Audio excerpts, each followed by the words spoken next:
The nurse was taken aback by what he saw, as if it was something completely new to him. The two friends apologized for the inconvenience and leave the office. Maro felt a bit defeated afterwards. Later, they went to the sweet store, where Maro stood in line, browsing the menu on her phone. Her friend interrupted her, asking why she was standing in the middle of the road. Confused, Maro looked around and realized she was in a line of ghosts. Her friend quickly pulled her away, telling her to stop staring. Hana expresses her heartfelt gratitude to her friend after spotting the end of the ghost's line on their way home. Ensuring her phone, to their delight, they stumble upon an adorable little kitten and an equally adorable ghost.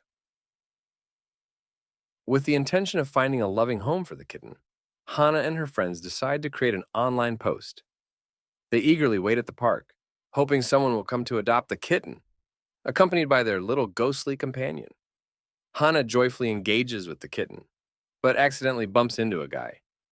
She quickly raises her head and apologizes sincerely, but she stops when she sees his scary face.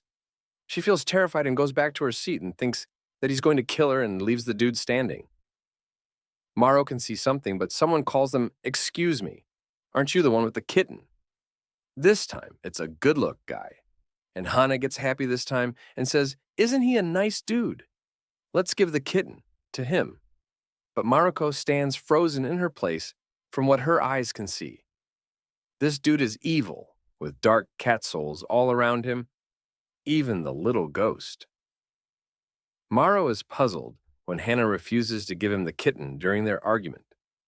However, he eventually has a change of heart and decides to leave the place. Hannah, on the other hand, becomes even more frightened when she sees the other person still standing there, worried that he might harm her. But, to her surprise, Maro takes the kitten from her hand and approaches the person. She pushes the kitten towards him and kindly asks him to take care of it. This simple act touches the person's heart, and he expresses his gratitude, promising to take good care of the kitten. Maro realizes that her friend misjudged the person solely based on his appearance.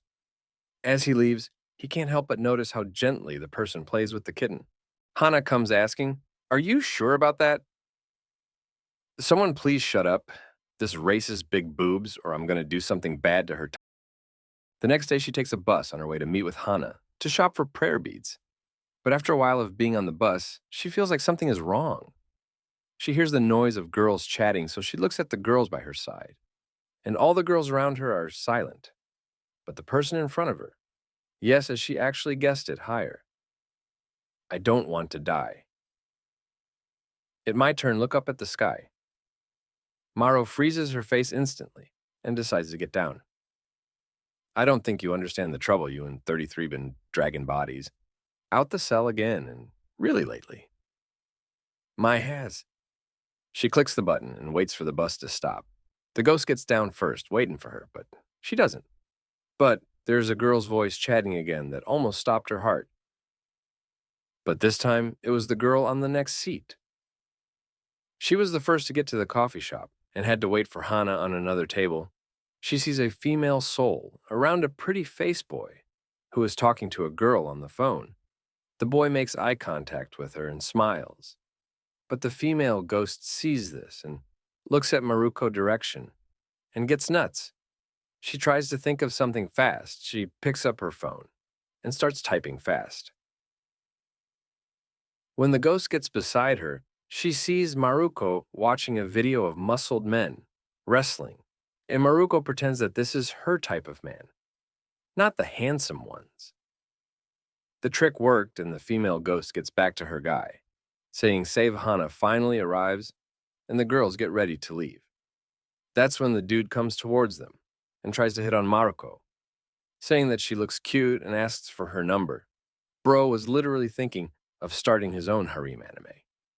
But Maruko just ignored him at the same time. A pretty young girl showed up while apologizing for being. Latte Maruko looks at the girl and sees many of these male souls around her.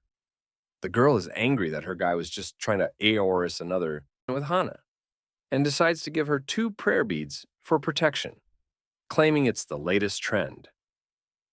In return, Hana treats her to Bond sweets, and they take a shortcut through a path teeming with creatures.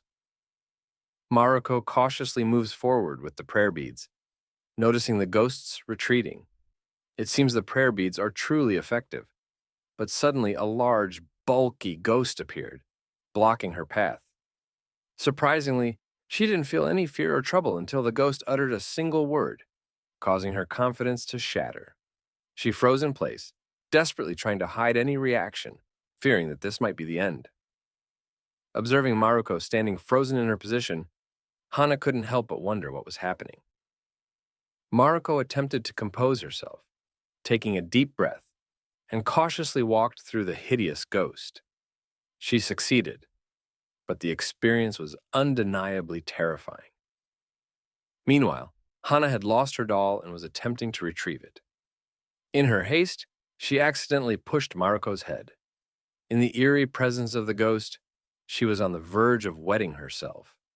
However, in the end, they successfully obtained a remarkably smooth and delectable bond that gives you the sensation of devouring an authentic delicacy. Believe it or not, this amusing incident occurred at a fortune and exorcism store. The student we previously spotted was observing from afar, but eventually decided to try again another day. Meanwhile, an elderly woman cunningly deceived a lady with love beads and received payment for her trickery. The lady departed with a joyful expression, while the old woman smiled mischievously.